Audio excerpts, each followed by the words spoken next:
Hello, and that was fun. Got some progress here, starting to get some things put forward. I'm here with Rick Wos from Illinois. Hi, Rick. How are you? Good. What do you think?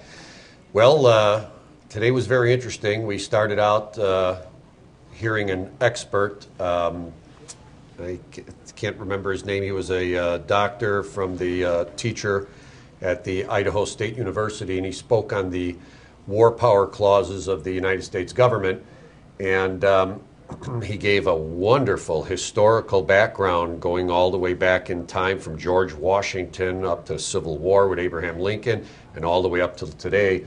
And it was just amazing on how, when we reached the last decade or two, the executive office, the presidency, has gotten so far out of control, and Congress has completely failed in its duty to rein in the president concerning these wars waged all over the world.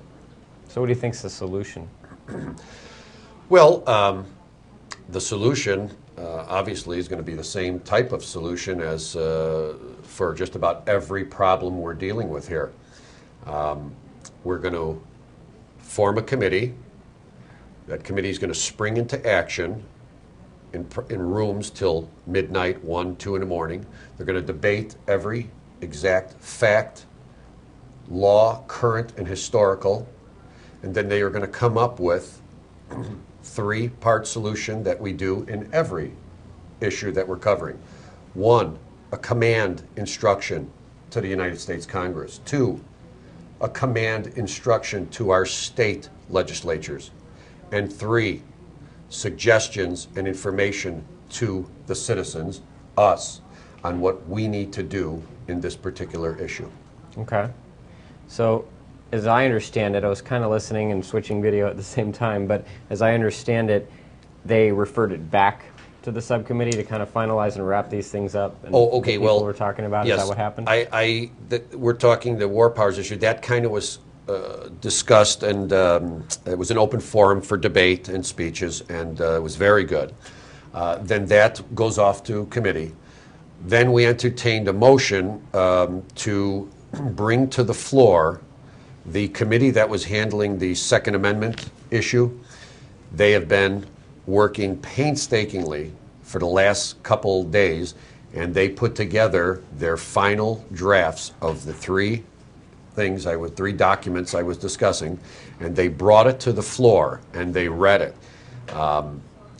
This was instruction on the United States Congress concerning the Second Amendment, instructions and demands to the state legislature, and instructions or information for the citizens concerning that issue.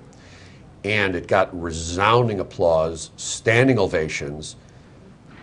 The document is everything I've ever hoped it would be, all three of these documents. If you'd like, I could get into more detail about it concerning the Second Amendment. Yeah, sure. Go for it. Okay, on the federal issue, the document pretty much does what any American would hope it would do. It instructs the Congress to cease and desist and repeal all gun control laws, abandon all the absurd ideas of licensing and disarming the public. It instructs the state to pass laws revitalizing the militia of the several states, defining the militia of the several states as all citizens armed in defense of themselves, their natural self-defense, and in defense of the security of the state.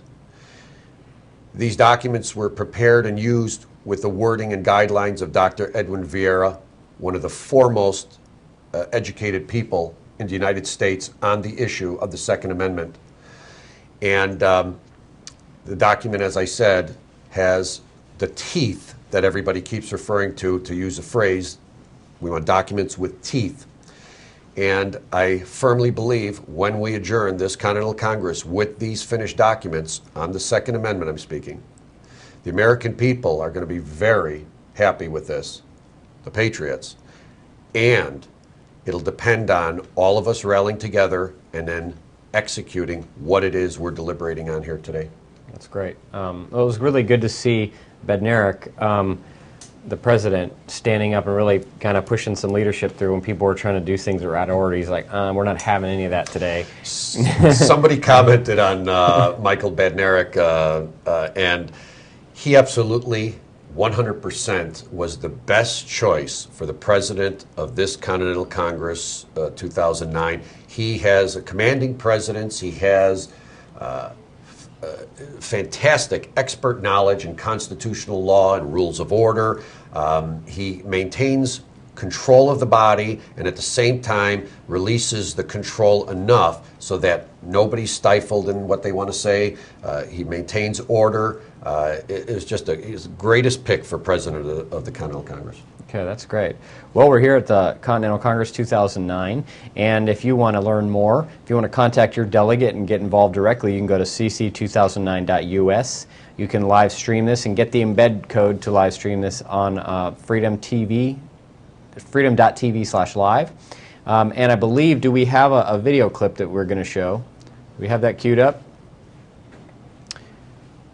And we're going to cue that up. But you want to say one more thing? Yeah, I would like to speak directly to the citizens of the United States that are listening to this right now and watching this.